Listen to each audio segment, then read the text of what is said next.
क्यों नहीं जा रहे? और अभी तक जो हो रहा है उससे साफ हो चुका है जेपीसी बनाने वाले नहीं है, ऐसे में कोर्ट क्यों नहीं जाते हैं? और एक सवाल आपसे पूछती हूँ, एक प्रतिशत है इस देश की जनता जो लगातार चुनाव दर चुनाव 18% के आसपास जो कांग्रेस पार्टी को वोट देती ही देती है, क्या आप उनके साथ नाइंसाफी नहीं करते हैं जब इस तरह की आप लोग खिलवाड़ करते हैं? क्योंकि अल्टीमेटली तो इलेक्शन स्ट्रैटेजी एक होनी चाहिए ना, वो स्ट्रैटेजी को बार बार क्यों अपनाते हैं जो आपको ही उल्टा अपने पैर पे कुल्हाड़ी मारने वाली स्ट्रैटेजी है? अंजना जी, कोई पैर पर कुल्हाड़ी मारने वाली स्ट्रेटेजी नहीं है। एक लाइन में सिर्फ जवाब दे दूं कि ईडी ने 2015 में ही नेशनल हेराल्ड के केस में क्लोजर फाइल कर दिया था। इन लोगों ने ईडी को उठाकर बाहर फेंक दिया। नेशनल हेराल्ड पे एक बार फिर से डिबेट कर लेंगे। आप दोनों मेरे एक भी सवाल का जवाब नहीं दे रहे। उन पे जेपीसी पे पूछती हूँ, कहानी पूरी सुना देते हैं। आपसे मैं कुछ और पूछती हूँ इलेक्शन स्ट्रैटेजी पे, आप नेशनल हेराल्ड पे चले जाते हैं। पहले मेरे सवाल का जवाब दीजिए, फिर अपनी अपनी कहानियां सुनाइएगा। मैं फिर से आपसे पूछ रही हूँ नहीं सर, मेरा भी तो पेशेंस थोड़ा सा वेयर आउट करेगा ना सर। एक बार आप लोग जवाब नहीं दे रहे, मुझे जवाब दीजिए ना। 2024 सामने है, दरवाजे पर है, और बीजेपी कह रही है पीएम का अपमान किया, और उस थ्योरी को बाई करने वाले लोग हैं जो इस बात से आहत होते हैं कि पीएम का अपमान किया गया है। आपकी स्ट्रैटेजी क्या है साहब? और ये पैर पे कुल्हाड़ी मारने वाली स्ट्रैटेजी क्यों अपनाते हैं? 18% लोग जो आपके लिए हर बार वोट करते हैं, उनकी प्रति कुछ तो जिम्मेदारी होगी आपकी। उनके प्रति नहीं, देश ने दायित्व भी तो ये दिया है। 140 करोड़ जनता ने दायित्व दिया है कि प्रतिपक्ष में रहिए और सरकार का मार्ग प्रशस्त करिए। वही तो हम कह रहे हैं। हम कह रहे हैं प्रधानमंत्री जी 5,35,000 करोड़ रुपए की अगर बैंक फ्रॉस्टर्स हिंदुस्तान का लूट कर भाग गए तो आप एक्शन लीजिए प्रधानमंत्री जी। दूरबीन उठाइए और देखिए, दूर दूर तक आपको हिंदुस्तान में बेतहाशा बेरोजगारी दिखाई देगी। 12 करोड़ लोगों के रोजगार छीन गए प्रधानमंत्री जी। 84 करोड़ ने अपनी आमदनी से हाथ धो लिया प्रधानमंत्री जी। और इस महामारी की विभीषिका में जब आप कहते थे आपदा में अवसर तलाशिए, तब प्रधानमंत्री जी 142 लोगों ने 30 लाख करोड़ रुपए हिंदुस्तान के कमाए, और अंतिम पंक्ति में खड़ा हुआ आदमी ठगा सा महसूस कर रहा है। वो दूरबीन लेकर ढूंढ रहे हैं अच्छे दिनों के वादे को। प्रधानमंत्री जी 60 और 70 रुपए का दाल और तेल कैसे 200 रुपए के पार हो गया। प्रधानमंत्री जी 400 रुपए का गैस का सिलेंडर 1000 रुपए के पार हो गया। प्रधानमंत्री जी ये लोग देख रहे हैं कैसे इंटरनेशनल मार्केट में क्रूड ऑयल के प्राइस $20 पर बैरल हो गए थे, तब भी 100 रुपए के पार हिंदुस्तान ने पेट्रोल खरीदा। और आपने वादा किया था कि डायनेमिक फ्यूल प्राइसिंग पॉलिसी लेकर आ रहे हैं, अगर इंटरनेशनल मार्केट में दाम बढ़े भी तो जनता को आपको उसको तकलीफ नहीं देंगे। 27 लाख करोड़ रुपए का डाका डाला। आरबीआई कह रहा है अपनी रिपोर्ट में कि आपके गलत निर्णय, नोटबंदी और गलत जीएसटी के कारण हिंदुस्तान का एमएसएमई तबाह हो गया। 60 लाख एमएसएमई प्रधानमंत्री जी बंद हो गए, लेकिन चंद धन्ना सेठों के अलावा आपको कुछ दिखाई नहीं देता। यह दायित्व हमको जनता ने दिया है और हम इसीलिए हम समालोचना करेंगे, मार्ग प्रशस्त करेंगे। आप बार बार उस पर मुखौटा लगाने के लिए, जैसा आप ये कह रहे थे अभी सुधांशु त्रिवेदी जी,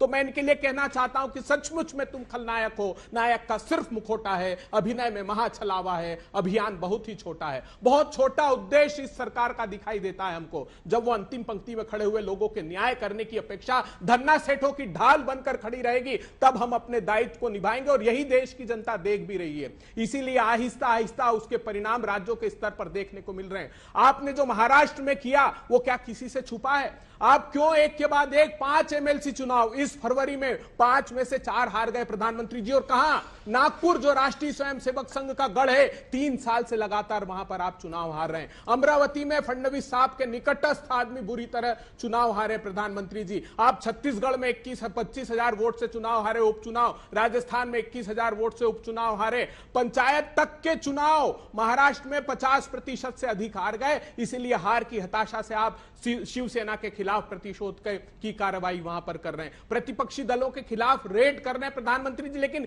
एक बार आपको वो लोग दिखाई नहीं दिए जो हिंदुस्तान के संसाधन लूट कर भाग रहे हैं। तो अंजना जी, इसलिए हम दृढ़ता से, मुखरता से इस देश के नागरिकों की आवाज को बुलंद करते रहेंगे। और ये चाहे जितना आवरण लगा लें, सुधांशु जी थोड़ा ना बैठ के यहाँ पर आरती उतारेंगे, आप लोगों की प्रशंसा करेंगे। आप लोग तो सत्ता में है, गिनाए ना उन्होंने अनेकों बयान जो आपके नेताओं ने दिए हैं। हाँ देखिए अंजना जी, इन्होंने आपकी बात का जवाब नहीं दिया, परंतु मैं ये आरोप नहीं ले सकता कि जवाब ना दें। इसलिए पहले मैं टॉपिक के जवाब दे देता हूं, फिर इनकी बात का जवाब देता हूं। यही सवाल है ना कि जेपीसी क्यों नहीं गठित हो रही। अब फिर आप वही कहेंगे कि आज तक जेपीसी की मांग करने पर जेपीसी गठित नहीं की गई।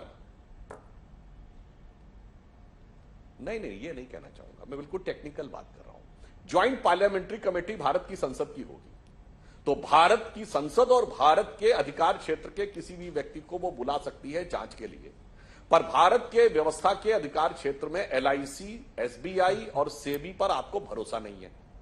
उन्होंने अपना अपना वक्तव्य दे दिया है, उनके अनुसार यह कोई महत्वपूर्ण मामला नहीं है। तो एक ही संस्था है हिंडनबर्ग, जो कि खुद खैर आरोप में चल रही है, केवल उसी के दावों पर तो आधार है ना। अब आप बताइए, भारत की संसद की संयुक्त संसदीय समिति भारत के संविधान या कानून के किस अधिकार के तहत एक विदेशी कंपनी को, जो भारत में काम न कर रही, जो भारत में काम कर रही, उसको बुला सकती है? जो भारत में काम न कर रही हो उसको भारत में अपना बयान देने के लिए बाध्य कर सकती हो? ये मुझे बता दें तो मैं इस बात के ऊपर विचार करने को तैयार हूं और अपने बड़े नेताओं को बताऊंगा कि साहब इन्होंने देखिए भारत के लॉ का ये क्लॉज बताया। ऐसा कोई व्यवस्था ही नहीं है।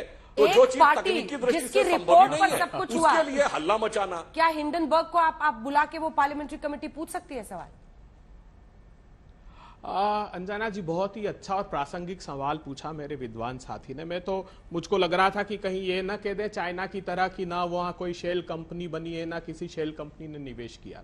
सुप्रीम कोर्ट का निर्णय पढ़िएगा आप राफेल के मामले में। उसने कहा है जेपीसी के महत्व और उनके खुद के संदर्भित विषय पर कि हमारे हाथ बंधे हुए, हमारा दायरा सीमित है।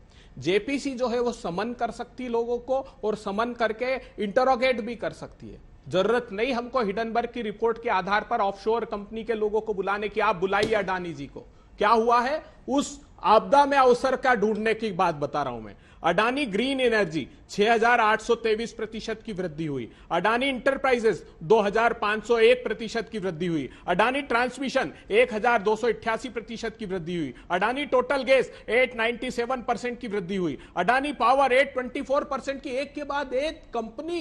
इतना बड़ा स्टॉक मैनिपुलेशन से अगर मार्केट फ्लक्चुएट हो रहा है तो सेबी का दायित्व है, उनका सर्विलांस डिवीजन है, डेली मॉनिटरिंग रिपोर्ट करता है। पूछेगी जेपीसी बुलाकर सेबी को कि क्या डेली मॉनिटरिंग रिपोर्ट की, क्या आपको कोई सबूत मिले स्टॉक मैनिपुलेशन के? आपको अगर ऑफशोर कंपनियां निवेश कर रही है, इतना बड़ा राउंड ट्रिपिंग कर रही है, शेयर रिगिंग कर रही है, इसी के लिए तो संस्थाएं बनी है साहब। फिर किस लिए बनी है? सीरियस फ्रॉड इन्वेस्टिगेशन ऑफिसर्स को बुलाकर वो इंटरोगेट करेगी कि आपने क्या किया। आरबीआई को बुलाकर पूछेगी। मिनिस्ट्री ऑफ एक्सटर्नल अफेयर्स के उसमें बयान होंगे। अरे जो जिम्मेदार लोग हैं उनको बुलाने का अधिकार ज्वाइंट पार्लियामेंट्री कमेटी। और यही तो पवन खेड़ा जी ने कहा था कि जब अटल बिहारी वाजपेयी जी बना सकते हैं, नरसिम्हा राव जी बना सकते हैं, तो उसी तरीके का मामला है। प्रधानमंत्री जी को आगे आना चाहिए और देश को विश्वास में लेना चाहिए। मैंने पहले ही वक्तव्य में कहा कि हमारे भी प्रधानमंत्री जी है, हमारा भी इख्तियार है। हम भी चाहते हैं कि अगर आरोप लगे हैं तो उसकी जांच होनी चाहिए। प्रधानमंत्री जी, इसमें क्या बुरा है? जेपीसी की जांच अगर नहीं कराते तो सर्वोच्च अदालत के न्यायाधीश, सर्वोच्च न्यायाधीश के मॉनिटरिंग में करा ले। हमको भरोसा नहीं है कि इन संस्थाओं ने कोई जांच की होगी। जांच की हो तो रिपोर्ट रख दीजिए। सिर्फ सूत्रों के हवाले से खबर रोज आती है कि जांच कर रहे हैं। इसलिए हम चाहते हैं कि अगर आपको विश्वास देश की जनता का जीतना है और इतना बड़ा स्टॉक मैनिपुलेशन हुआ है और एक के बाद एक रिपोर्ट आ रही, आप विश्व की संस्थाओं को बुलाने की आवश्यकता नहीं है। सुधांशु जी, आप बुलाइए अडानी जी को। उन्होंने तो साफ इनकार कर दिया कि विनोद अडानी का हमारी कंपनी से कोई सरोकार नहीं, कौन निवेश करता है कौन नहीं करता है।